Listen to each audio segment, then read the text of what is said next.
بسم اللہ الرحمن الرحیم۔ السلام علیکم۔ سٹوری پوائنٹ پہ خوش آمدید۔ اسما بیٹی، تم کیا کر رہی ہو؟ سلطانہ بیگم نے کمرے میں جھانک کر دیکھا، جہاں انہیں آتا دیکھ کر میں جلدی سے اپنی گالوں سے آنسو صاف کر رہی تھی۔ کیا ہوا اسما بیٹی؟ سلطانہ بیگم فکر مندی سے اسما کے پاس گئی۔ اماں، بس ایسے ہی۔ اسما کی آواز روند گئی۔ بیٹا، مجھے پتا ہے تم کیوں رو رہی ہو۔ یہ وقت مجھ پر بھی گزرا ہے۔ لڑکی جس گھر میں اپنا بچپن اور جوانی کے کچھ سال گزارے نا، اس گھر سے دوسرے گھر جانا بہت مشکل ہوتا ہے۔ اسما سلطانہ بیگم نے نرم لہجے میں کہا، اور تو پاگل ہے کہ رونے سے خود کو ہلکان کر رہی ہے۔ ایک گھر چھوڑ کر تو تیرا سسرال ہے۔ سلطانہ بیگم مسکرا کر بولی، میں تو ایسے ہی رو رہی تھی۔ اسما سنجیدگی سے کہنے لگی، چل، بہت سارا کام پڑا ہے، آخر شادی کا گھر ہے، کچھ ہاتھ میں ڈال لے۔ سلطانہ بیگم اسما کے سر پر ہاتھ رکھتے ہوئے بولی، اور جانے کے لیے مڑی تو پیچھے دیکھا، جہاں اسما کے آنسو پھر سے لڑیوں کی صورت میں بہنے لگے۔ سلطانہ بیگم کو اپنا ماضی یاد آیا اور نم آنکھوں سے تیزی سے کمرے سے نکل گئیں۔ امی، میں یہ شادی نہیں کرنا چاہتی۔ میں کیسے انکار کروں؟ آخر کیسے؟ اسما سلطانہ بیگم کے جاتے ہی سوچتے ہوئے پھوٹ پھوٹ کر رو دی۔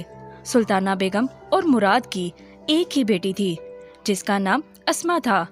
اپنے ماں باپ کی اکلوتی لاڈلی بیٹی، بہت معصوم، خوش اخلاق اور خاموش طبیعت کی مالک تھی۔ اس کی منگنی 2 سال پہلے سلطانہ بیگم کے بھتیجے فرحان سے ہوئی تھی، اور میں نے اس وقت اپنی ماں کی خوشی کی خاطر ہاں کر دی، مگر ان 2 سالوں میں میں کبھی بھی خوش نہ رہ پائی۔ اور اب جب وہ لوگ شادی کی تاریخ کے لیے آنے والے تھے تو اسما بالکل ٹوٹ گئی، بس چپ کے روتی۔ اسما سوچتی، اگر میں انکار کر دوں تو امی اور ابو کو میری وجہ سے لوگوں کی باتیں سننی پڑیں گی، مجھ پر نہ جانے کیا کیا الزام لگ جائیں۔ جس لڑکی کی شادی کی تیاریاں شروع ہوں، اگر اس کی شادی ٹوٹ جائے تو پھر اس بیچاری کو کون پوچھتا ہے؟ اسما نے آگے کا سوچ کر چپ سادھ لی اور خاموشی سے اپنے ساتھ قسمت کا تماشا دیکھنے لگی۔ سلطانہ بیگم اور میں ان کو چپ چاپ دیکھتی تو نہ جانے ایسے ہی دل میں خیال آیا کہ اسما اس رشتے سے خوش تو نہیں۔ سلطانہ بیگم نے جلدی سے اسما کو اپنے پاس بلایا۔ سوری بیٹا، یہاں بیٹھو۔ سلطانہ بیگم نے اسما سے کہا، جو گمسم سی بیٹھی تھی۔ امی جی، اسما نے سلطانہ بیگم کے پاس بیٹھتے ہوئے کہا، میں تم سے ایک سوال پوچھنا چاہتی ہوں۔ جی پوچھیں، اسما نے کہا۔ کیا تم اس شادی سے ناخوش ہو بیٹا؟ سلطانہ بیگم نے سوال کر ڈالا۔ نہیں امی، میں بہت خوش ہوں، تھوڑی نظریں چراتے ہوئے بولی۔ دیکھو بیٹا، میں ایک ماں نہیں، دوست بن کر پوچھ رہی ہوں، جو تمہیں کہنا ہے صاف کہو۔ سلطانہ بیگم تسلی دیتے ہوئے بولی، امی، میں یہ شادی نہیں کرنا چاہتی۔ ایسا نہیں کہ مجھے کوئی پسند ہے اس لیے انکار کر رہی ہوں، بس مجھے فرحان پسند نہیں۔ اسما نے سلطانہ بیگم سے ڈرتے ہوئے کہا، اچھا ٹھیک ہے، میں الماس بھابھی اور فرحان سے بات کرتی ہوں۔ سلطانہ بیگم نے اسما کی بات سن کر کہا، امی، آپ کیسے میری پریشانی سمجھ گئی؟ اسما نے تھوڑی حیران ہوتے ہوئے کہا، بیٹا، میں ایک ماں ہوں۔ ماں اپنے بچے کی حالت کو بخوبی جان لیتی ہے، اور میں تو تیرے رونے سے سمجھ گئی تیری پریشانی۔ سلطانہ بیگم نے دھیمے لہجے میں کہا، امی، آپ کی بات مجھے سمجھ نہیں آئی۔ اسما نے سلطانہ بیگم کو دیکھ کر کہا، جس کی آنکھیں نم ہوئی، پرانی یادیں یاد کر کے، تمہارے ابا میرے تایا زاد تھے، ہم سب اکٹھے رہتے تھے۔ میری منگنی تمہارے ابو سے بچپن میں طے ہوئی تھی۔ تمہارے ابو بہت اچھے تھے، مگر مجھے پسند نہیں تھے، تمہاری طرح، جیسے تم کو فرحان کسی وجہ کے بنا پسند نہیں۔ میں سوچتی تھی اگر میں شادی سے انکار کروں تو سارے رشتے میری وجہ سے ٹوٹ جائیں گے۔ اپنی زندگی رشتوں پر قربان کی اور آخر تمہارے ابو سے میری شادی ہوئی۔ میں نے تمہارے پیدا ہوتے ہی سوچ لیا تھا کہ تمہیں یوں قربان نہیں کروں گی۔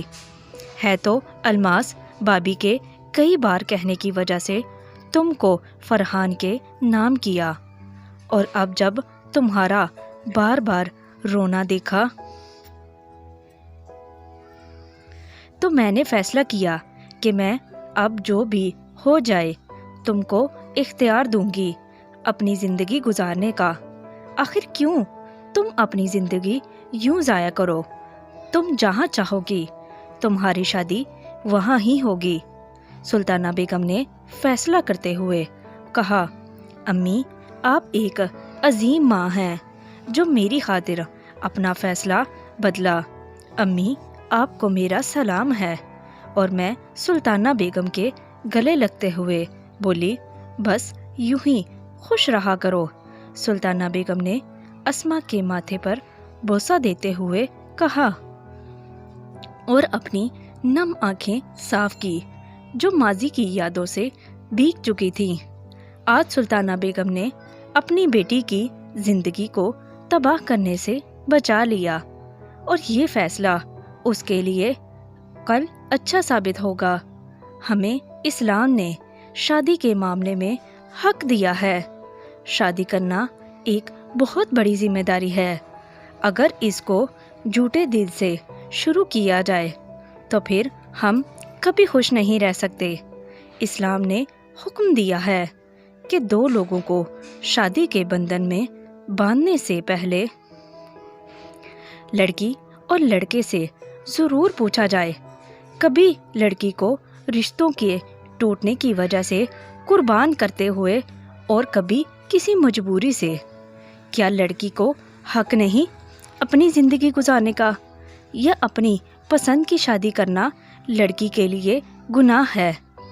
ہم لڑکیوں کو اختیار کیوں نہیں دیتے؟ آخر کیوں؟ کیا لڑکی قربان ہونے کے لیے پیدا ہوتی ہے، یا لڑکی کو اپنی زندگی گزارنے کا حق نہیں؟